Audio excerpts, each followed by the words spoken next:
Şimdi COVID-19'un ateş, öksürük ve nefes darlığı diye bilinen en COVID-19'un ateş, öksürük ve nefes darlığı diye bilinen en belirgin, en bilinen semptomları, belirtileri bunlar. Ama farklı semptomları da olabiliyor. Biz diğer üst solunum yolu enfeksiyonlarının belirtilerinden COVID-19'u ayırt edebilmek için böyle sadece COVID-19'da görülebilecek en tipik olan ateş, öksürük ve nefes darlığını özellikle e, olası tanıyı sorgularken, araştırırken soruyoruz hastaya ve bunlar varsa COVID-19'dan oldukça şüphelenmiş oluyoruz. Gerçekten bu hasta COVID-19 olabiliyor. E, Ama bunun haricinde farklı belirtiler de olabiliyor. Mesela kişilerde ateş, öksürük ya da nefes darlığı olmadan koku ve tat almama gibi bir belirti de ortaya çıkabiliyor. Bizim sağlık çalışanlarımızdan da böyle hastalarımız var. Covid'li hastalarla temas halinde olan sağlık çalışanlarımızın 3-4'ünde ben gördüm. Sadece hafif bir kırgınlık, böyle kas ağrıları ve yanında koku ve tat almama gibi bir belirtiyle de karşımıza geliyorlar. Veya son dönemlerde fark ettiğimiz beyin tutulumu ile ilgili farklı bulgular olabiliyor. Yani bir felç geçirme, beyin kanaması gibi belirtilerin de dünyada da bu tür belirtiler olduğu söylenmişti. Literatürden okuyorduk.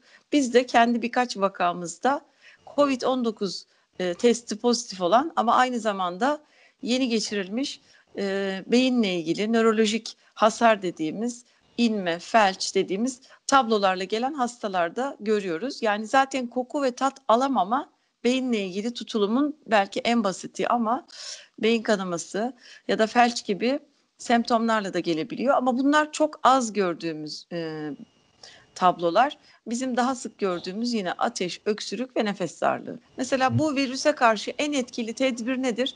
En etkili tedbir, birkaç en etkili tedbir söyleyebiliriz. Bir ya da iki tane. Birincisi izolasyon, sosyal izolasyon dediğimiz sosyal mesafeyi koruyarak hasta olabilecek kişilerden bize virüsün bulaşmasını engellemek. Birincisi sosyal izolasyon, ayrı durmak, yani kalabalıklardan, hasta insanlardan birincisi bu. İkincisi ellerimizi sık yıkamak. Üçüncüsü de belki böyle kalabalık ortamlara, hasta olup olmadığını bilmediğimiz ama olma ihtimali olan kalabalıklara girdiğimizde maskeyle kendimizi korumak. Yani el yıkamak, sosyal mesafeyi korumak ve maske takmak şeklinde virüsten korunabileceğini çok rahatlıkla söyleyebiliriz. Virüs şeker hastalığı gibi, kanser gibi insana ne yapsa başına gelebilecek bir hastalık değil. Gerçekten önlenebilir bir hastalık. Çocuklarda da son zamanlarda görülür oldu. Yani sadece erişkinleri değil, çocukları da etkileyebiliyor. Biz bilhassa hastalarımızın, hasta olan anne babaların çocuklarında da daha az da olsa virüsü saptadığımız, hafif klinik belirtilerle gördüğümüz çocuklar oluyor ama yani yüzlerce erişkinin yanında çocuk hasta sayımız nispeten az. Belki de çocuklar çok hafif geçiriyorlar. Yani belirti bile göstermeyebiliyorlar. Yani genel olarak çocukların virüse karşı daha korunaklı olduğunu söyleyebiliriz ama hasta çocuklarımız da az da olsa oldu. Bizim hastanemizde 30-40 civarı çocuk hastamız da oldu, belirtiler var ama bunlar çok hafif belirtiler. Boğaz ağrısı, böyle nezle, burun akıntısı gibi, hafif öksürük gibi çok hafif belirtilerle hasta olan çocuklarımız da oldular. Çocukluk aşılarını biz, enfeksiyon hastalıkları, biz hep mikroplarla uğraştığımız için biz aşıyı ve aşılamayı çok önemsiyoruz. Çünkü mikrobik hastalıklar eğer size bulaşamazsa size bir etkisi olmayacak. Sizi öldürmez ve hasta etmez. Bulaşamamasının birkaç sebebi olabilir. Ya o virüsün, o mikrobun olduğu ortamdan uzak durmanız. Eğer bu mümkün değilse, bir toplum içinde yaşıyorsanız, sosyal olarak bir kalabalığın içinde bulunuyorsanız, okul, ev, aile hayatı gibi, o zaman da bu mikroplara karşı aşılarla korunabilirsiniz. O yüzden biz çocukluk çağı aşılarının mutlaka, her mikrop için aşılar var, belli mikroplar için. Onların mutlaka çocuklukta yapılmasını önemsiyoruz. Covid ile ilgili aşı çalışmaları virüs izole edildi diyoruz. Yani virüs canlı olarak ayrıştırıldı örneklerden ve canlı olarak tutuluyor ve virüsle ilgili çalışmalar hem aşı hem de ilaçla ilgili çalışmalarında önünü açtı gibi. O yüzden hani bu dönemi olmasa da yani yıl sonuna doğru aşı ile ilgili ya da yeni ilaçlarla virüse etkili, virüsü öldürecek ilaçlarla ilgili çalışmalarda bir yol alınacağını bekliyoruz. Çocuklar da hastalanabildiği için çocuklar yaşlı ve kronik hastalığı olanlar için taşıyıcı olabilirler. Yani kendileri çok hafif ayakta koşup oynarken geçirdikleri hastalığı yaşlı büyük annelerine, büyük babalarına, dedelerine, ninelerine bulaştırabilirler. O yüzden bu dönemde genel olarak çok kalabalık oluşturacak aile toplantıları, aile birlikteliklerinden uzak durmamız, hasta olabilecek, ağzı burnu akan, yüzü gözü kızarmış, öksürüğü olan çocuklarımızı mümkünse dedelerinden, babaannelerinden uzak tutalım. Daha doğru olacaktır onları korumak adına. Çocuklara bir şey olmuyor. Çoğunlukla iyi geçiriyorlar ama dedeleri, babaanneleri, anneanneleri maalesef ciddi seyirli hastalık şeklinde geçirebiliyorlar. O yüzden ayrı tutmak doğru olur bu dönemde. Şimdi biz sağlıkçılar genellikle bir virüsün varlığını ortaya koyabilmek için PCR test dediğimiz şu ana kadar binlerce, günde 30 bin testi açtık, 30-35 bin test yapıyoruz artık. PCR testini yapıyoruz. Bu virüsün RNA'sını gösteren, ortaya koyan bir test. Yani virüsü ortaya koyan bir test. Bir de hastalığı geçirdikten bir hafta 10 gün sonra bizim vücudumuzda, kanımızda oluşan ve koruyucu olduğunu düşündüğümüz, genellikle koruyucu olan antikor dediğimiz maddeler var. Şimdi bu antikorları hastalık belirtilerinden bir hafta 10 gün sonra kandan bakarak ortaya koymak hızlı antikor testi dediğimiz testlerle mümkün. Gebelik testi gibi testler bunlar. Parmak ucundan alınan kanla yapılıyor genellikle ve 5-10 dakika, 15 dakika içinde sonuç veriyor genellikle.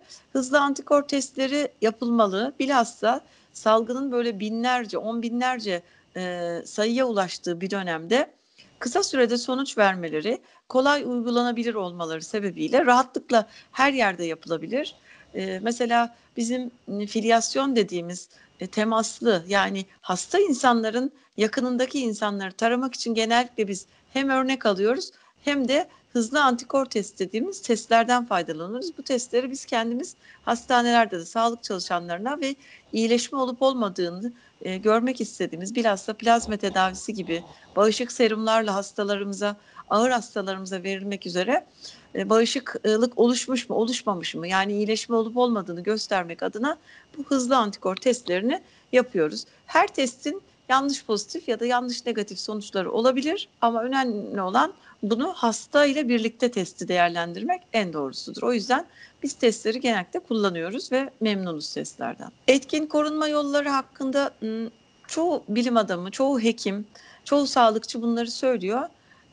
Uzak durmak, sosyal mesafeyi korumak, ellerimizi virüsün olabileceği her ortama değdiğimizde kirli kabul ederek sık yıkamak ve yine virüsün olabileceği kalabalık ortamlara mecburen giriyorsak o zaman da maskeyle virüsten kendimizi korumak, mümkün olduğunca dışarı çıkmamak, gerekmedikçe dışarı çıkmamak, gezip tozmamak. Bu dönemde biraz bu tedbirlere dikkat edersek virüs bize uğramaz inşallah. Doğrudur şöyle ki eldiven, kişi eldiveni taktığı zaman kendisinde yalancı bir güven oluşturuyor. Diyor ki artık virüs bana değmeyecek zannediyor tabii ama genellikle o eldivenler yırtılabiliyorlar. Uzun süre takıldıkları için geçirgenlikleri artabiliyor. O yüzden o eldivenler de aslında güvenli zannedilen eldivenler güvensiz hale gelebiliyor. Ondan ötesi kişi eldivenle kendisine bir şey olmayacağını düşündüğü için normalde hiç ellemeyeceği yerlere dokunmaya başlıyor. Yani tutmaması gereken, kendisini tutması gerektiği durumda çok rahatlıkla nasılsa eldiven var elimde deyip her yere, her yüzeye dokunuyor. Bu da ellerinin daha çok kirlenmesine sebep oluyor. Eller ve eldivenli eller, kirli olan bu eller maalesef virüsü oradan oraya yayarak yayılmasına neden oluyor. Onun için eldiveni biz sadece ve sadece sağlık çalışanlarının veya hastaya bakan, onunla birebir ilgilenen refakatçilerinin kullanmasını tavsiye ediyoruz. Onun haricinde halkın dışarı çıkarken eldiven takmasına gerek yok. Eldiven takmak yerine sık el yıkamak ve kolonya gibi, alkol bazlı el dezenfektanı gibi dezenfektanlarla bizim hijyenimizi sağlamaktır. Önemli olan bu. Avrupa ülkelerinde ve Amerika'da biliyoruz ki salgın çok ciddi boyutlara ulaştı. Ülkemizle kıyaslandığında Avrupa ülkelerinin ve hatta Amerika'nın bu konuda gerçekten sıkıntılı bir süreç yaşadığını söyleyebiliriz. Biz ülke olarak gerçekten ciddi tedbirler aldık. Salgını herkes ikinci ayını yaşarken biz daha yeni birinci ayımızı yaşıyoruz. O yüzden birçok ülkeye kıyasla bu konuda salgını geç başlatma ve tedbirleri sıkı alarak salgının yayılmasını kontrol altına alma noktasında diğer ülkelere kıyasla oldukça başarılıyız. O yüzden de güzel sonuçlar alıyoruz. İnşallah salgını az hasarla, az sıkıntıyla atlatacağız. O nedenle Türkiye gerçekten salgınla mücadele etme ve vaka sayısını azaltma, ölüm sayısını düşük seviyede tutma, yoğun bakıma gidiş sayısını azaltma gibi pek çok noktada pek çok Avrupa ülkesinden ya da Amerika'dan çok daha önde bir başarı gösterdi. Bu gurur duyulacak bir başarıdır. Çin yönetimi ve Dünya Sağlık Örgütü'nün COVID-19 ile ilgili eksik ya da yanlış veri verdiğine dair şüpheler pek çok sağlık otoriteleri ya da ilgili makamlarca söylendi. Biz de bunlarla ilgili gerçekten şüphe duyduğumuz alanlar var.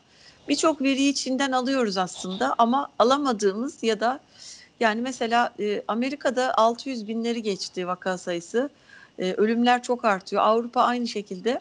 Ama bakıyorsunuz Çin gerçekten çok sert tedbirler aldı ama yine de sanki hiç vaka yokmuş gibi yansıtılan son dönemdeki verilerin çok güvenilir olduğunu ben de düşünmüyorum açıkçası. Çünkü Çin kapalı bir toplum.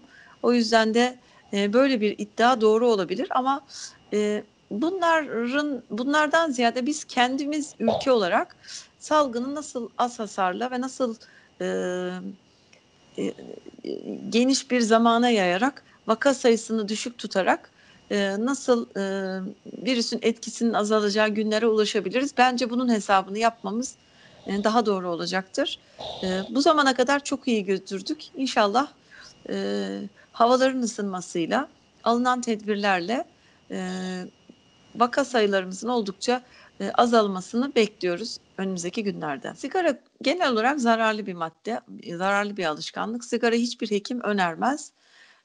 Bu dönemde sigara içenlerde virüsün çok daha kolay bulaşabildiğini ve sigara içiminin kendisi koaha sebep olduğu için yani düşünün yıllarca sigara içmiş bir paket, 1,5 paket günde sigara içmiş bir kişinin akciğerinin hiç sigara içmemiş bir kişinin akciğerine kıyasla oldukça kötü durumda olduğunu, kronik bronşiti olduğunu, koah olduğunu söyleyebiliriz. O yüzden bir kere sigara içerken kişiler hem sigaranın dumanını dışarıya salıyorlar hem onu teneffüs ediyorlar. Yani bu çok tehlikeli bir durum. Yani virüsün yayılması için de ortamda bulunarak sigara içenlerin zaten kötü olan akciğerlerini daha da zor bir sıkıntılı duruma virüsü alarak daha da ciddi seyirli hale getirmeleri mümkün. O yüzden sigaradan uzak durmayı şiddetle tavsiye ediyoruz. Hiç olmazsa bu dönemde sigaranın azaltılması, mümkünse bırakılmasını tavsiye ediyoruz. Alkol gibi içecekler, bağımlılıklar genel olarak karaciğer hasarı yapıyorlar bunlarda. O yüzden sigara, alkol gibi yani biri karaciğeri, biri akciğeri etkiliyor. O yüzden eğer sizin bir organınız sağlam değilse, hasarlıysa mikrobik hastalıkların sizi etkilemesi daha fazla oluyor. Yani tamamen sağlıklı bir insanı da etkileyebilir. Onda hafif geçer ama karaciğeri ya da akciğeri hasarlı olan bir kişide maalesef virüs çok daha ağır tablolara sebep olabilir. Onun için sigara ve alkolden uzak durmak en doğru yaklaşım olacaktır. Ben Mayıs ayında da bunların doğru olmayacağını düşünüyorum. Muhtemelen 1 Mayıs için verilen bu kararların erteleneceğini düşünüyorum. Yani ötelenecektir mutlaka. Çünkü aklın yolu bir. Biz şu önümüzdeki birkaç haftada hafta sonları sokağa çıkma yasaklarıyla salgının en çok görüldüğü illerde vaka sayısını düşürmeyi planlıyoruz. Vaka sayısını bu kadar düşürdükten sonra yani sıfırlayamıyorsunuz hemen. Nisan sonuna kadar sıfırlamayacaksınız. Yine pozitif olan hastalar olacaktır. Bu hastaların düğün salonları gibi, kalabalık ortamlar gibi ortamlarla yeniden ikinci bir dalga oluşturmasına Sağlık Bakanlığı'nın da hükümetin izin vermeyeceğini düşünüyorum. Bu kararın ben hani 1 Mayıs'ta açılacağını bilmiyorum. Ama eğer öyle bir karar varsa mutlaka erteleneceğini tahmin edebiliriz. Doğru da değil zaten.